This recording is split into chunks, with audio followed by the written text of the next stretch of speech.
Welcome to Telugu one.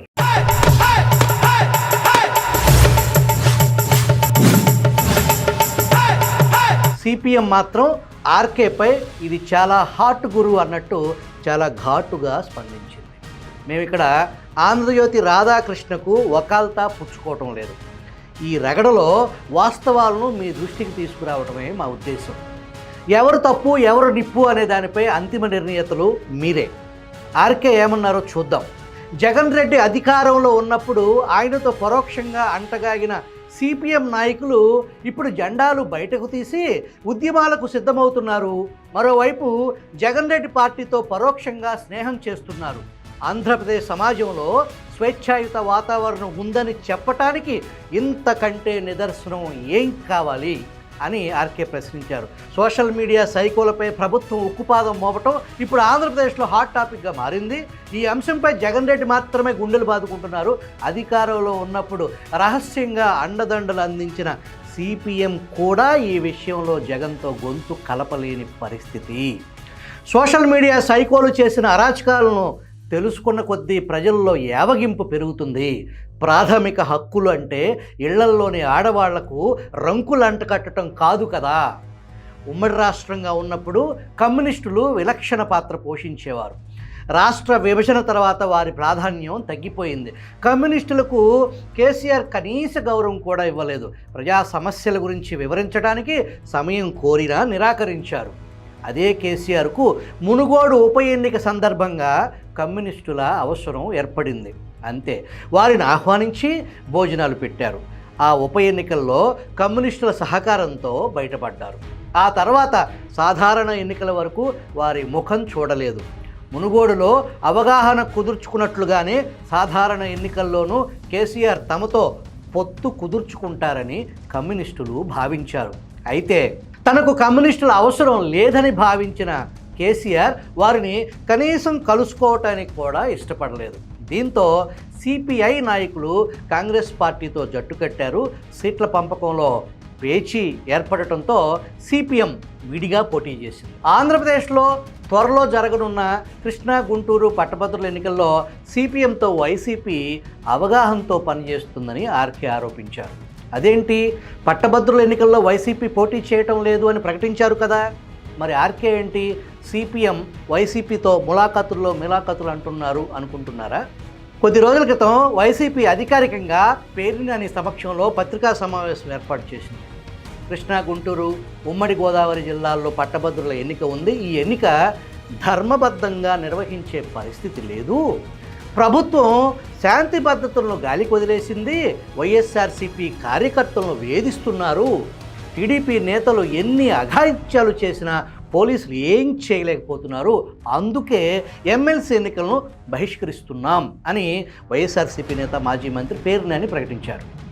YCP ఏం చేసినా దానికి ఒక లెక్క పక్కాగా ఉంటుంది. చెప్పింది చచ్చినా చేయదు, చేసేది చచ్చినా చెప్పదు. సిపిఎం ఆధ్వర్యంలో ఏపీ యూటీఎఫ్ యునైటెడ్ టీచర్స్ ఫెడరేషన్కు మద్దతు ఇవ్వటమే అసలు ఉద్దేశం. కానీ వైసీపీ లక్ష్యం అంతటితో ఆగలేదు. ఈ యూటీఎఫ్ పీడీఎఫ్ ప్రోగ్రెసివ్ డెమోక్రటిక్ ఫ్రంట్కు మద్దతు ఇస్తుంది. పీడీఎఫ్ తరపున లక్ష్మణరావును పోటీ చేపిస్తున్నారు. ఎవరి లక్ష్మణరావు? వైసీపీ నేత మాజీ rowdy sheeter Lella Appireddy John జిగిడి దోస్త్. గతంలో పీడీఎఫ్ ఎమ్మెల్సీ ఎల్లా వెంకటేశ్వరరావుపై నాటి వైసీపీ ఎమ్మెల్యే మల్లాది విష్ణు భూతు పురాణంతో రెచ్చిపోయారు. పక్కనే ఉన్న ఈ లక్ష్మణరావు కుక్కిన పేరు మాదిరి కూర్చున్నారు. కూటమి పార్టీలు టీడీపీ, జనసేన, బీజేపీ పీడీఎఫ్ లక్ష్మణరావుపై ఆలపాటి రాజాను పోటీలో ఉంచింది. వైసీపీ అసలు లక్ష్యం దొడ్డిదారిలో ఆలపాటి రాజాను ఓడించడం. తెలుగుదేశం సోషల్ మీడియాలో పారిపోయిన వైసీపీ అని ప్రచారం చేశారు. పారిపోలేదు. ఈటీఎఫ్ టు పీడీఎఫ్ ములాఖాతుల్లో మిలాఖాతులు అనేది ఆర్కే చెప్పిన అర్థం. దీనిపై సిపిఎం స్పందించిందా? ఆర్కే వ్యాఖ్యానంపై ప్రజాశక్తి పేపర్ బట్టలు ఎందుకు చించుకుందో పరిశీలిద్దాం. నిన్నటి వరకు కమ్యూనిస్టు పార్టీలు నడిపే పత్రికలను ప్రజాపక్షంపై పోరాడే పత్రికలు అని ప్రజలు భావించేవారు. వారి పార్టీ ఎజెండాల కోసం కాకుండా ప్రజల తరపున హక్కుల కోసం బూర్జువా పార్టీలు నడిపే పత్రికలు భిన్నంగా కమ్యూనిస్టు పార్టీలు నడిపే పత్రికలకు చాలా విలువ, గౌరవం ప్రజల్లో ఉంది. ప్రజల్లో ఉన్న ఆ భావనను నేటితో ప్రజాశక్తి పత్రిక తుడిపేసింది. ఆంధ్రజ్యోతి రాధాకృష్ణ విమర్శించింది సిపిఎం పార్టీ వైఖరిని. ఘాటుగా స్పందించింది మాత్రం ప్రజాశక్తి పత్రిక. వైసీపీ పార్టీ నడిపే పత్రిక అక్రమాస్తులకు పుట్టిన ప్రపంచ స్థాయి అశ్లీల రోతపత్రికలో రోతపత్రికతో ప్రజాశక్తి పోటీ పడినట్టుంది. ఆర్కేపై ప్రజాశక్తి ఏం వచ్చేసిందో చూద్దాం. ప్రత్యామ్నాయ రాజకీయాలు నచ్చకే సిపిఎంపై దాడి అనే హెడ్డింగ్తో ఈ కథనం ప్రచురించింది. సిపిఎం స్వతంత్ర రాజకీయ విధానాలు నచ్చని వారు వివిధ కోణాల నుంచి పార్టీపై ఏదో ఒక నింద మోపుతూ దాడి చేస్తూనే ఉన్నారు. తాజాగా ఆంధ్రజ్యోతిలో ఆర్కే కొత్త పలుకులో హంకారం హాకాకారం అన్న శీర్షికతో రాసిన సంపాదకీయ వ్యాసం కూడా అలాంటిదే. సిపిఎం రాష్ట్రంలో వైఎస్ఆర్ కాంగ్రెస్తో అంటగాగిందని, రహస్యంగా సహకరిస్తుందని నిరాధారమైన ఆరోపణలు చేశారు. ఇందులో కొత్తదనమేమీ లేదు. ఈ రాష్ట్రానికి ద్రోహం చేసిన బీజేపీకి ప్రజలు ఎలాంటి సమాధానం చెప్పారో ఆర్కే గారికి తెలుసు. బీజేపీ రాష్ట్రానికి చేస్తున్న ద్రోహం గురించి కానీ, నష్టం గురించి కానీ, ఈ రాష్ట్రంలో దాని స్థానం గురించి కానీ కనీసం ఒక్క మాట కూడా ఆర్కే ప్రస్తావించలేదు. ఆయనకు బీజేపీపై విమర్శలు చేసే ధైర్యం ఉందా లేదా అన్నది ప్రశ్నార్థకమే అని వచ్చేశారు. ఆర్కే విమర్శించింది సిపిఎం వారిని, ప్రజాశక్తి పత్రికను కాదు కదా. అంటే ప్రజాశక్తి తన ఒక్కరి బుద్ధిని బహిరంగంగా తెలియజేసింది. 5 ఏళ్ల జగన్ విధ్వంస పాలనపై ప్రజాశక్తి పత్రిక పాత్ర ఏంటి? జగన్ రెడ్డిని ఏ విధంగా అంటకాగింది ప్రజలందరికీ తెలుసు. ఆంధ్రజ్యోతికి లేని ప్రభుత్వ ప్రకటనలు ప్రజాశక్తి పత్రికకు ఎలా వచ్చాయి? ఎంతటి సర్క్యులేషన్ ఉందని ఇచ్చారో ప్రజాశక్తి నడిపే వారికి తెలియాలి. సిపిఎంను అప్రదిష్ట పాలు చేయడానికే ఇలాంటి నిందలు నిరంతరం వేస్తుంటారు. పైగా కులగజ్జిని కూడా అంటించారు అని రాశారు. సిపిఎం పార్టీలో కొందరు పేరు చివర తోక తీయించుకున్నంత మాత్రాన అందరూ పుచ్చలపల్లి సుందరయ్యరు అయిపోరు. విశాఖ ఉక్కు పరిరక్షణ, ఉద్యోగులు కార్మికుల వేతనాల పెంపుదల, రైతులకు రైతు కూలీలకు ఇచ్చిన హామీల అమలు, సంక్షేమ పథకాల అమలు, ఇదే కదా సిపిఎం కోరుతుంది. వీటిని అడుగుతున్నందుకే సిపిఎంపై దాడి. మహిళలకు రక్షణ కల్పించాలని సిపిఎం డిమాండ్ చేస్తే ఏంటి తప్పు? అదే పవన్ కళ్యాణ్ మాట్లాడితే ఒప్పు. ఇదేం విధానం?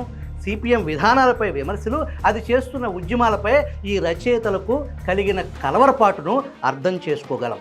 సిపిఎం రాజకీయ విధానాలను బట్టి నడుస్తుంది తప్ప వ్యక్తులను బట్టి నడవదు. ఇది ఆర్కేకి నచ్చటం లేదు అని ప్రజాశక్తి పత్రిక విమర్శించింది. గత జగన్ జమానాలో బివి రాఘవులు ఎక్కడున్నారు?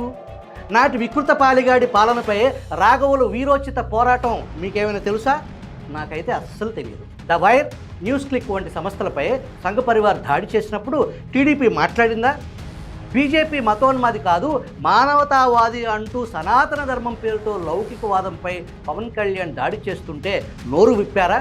ఆర్కే దాన్ని ప్రశ్నించారా? ఇటీవల కన్నుమూసిన సీతారాం యేచూరిని చంపుతామని బెదిరించింది వాస్తవం కాదా? దాన్ని ఆర్కే ఖండించారా? ఇలాంటి ప్రశ్నలు ఎన్నింటికో ఆర్కే భవిష్యత్తులో సమాధానం చెబుతారని ఆశిద్దాం అంటూ ముగించారు. ఒక రాజకీయ పార్టీ నడిపే పత్రిక ప్రజాశక్తి కాబట్టి మీరు చంద్రబాబును విమర్శించండి, పవన్ కళ్యాణ్ని విమర్శించండి, బీజేపీని విమర్శించండి. మీ ప్రశ్నలకు ఆంధ్రజ్యోతి ఆర్కే ఎందుకు సమాధానం చెప్పాలి? రాధాకృష్ణ పొలిటికల్ పార్టీ నడపటం లేదు, పత్రిక నడుపుతున్నారు. వైఎస్ రాజశేఖర రెడ్డి జమానాలో సికింద్రాబాద్ ఆర్టీసీ క్రాస్ రోడ్లో అత్యంత ఖరీదైన స్థలం ప్రజాశక్తికి ఎలా వచ్చింది?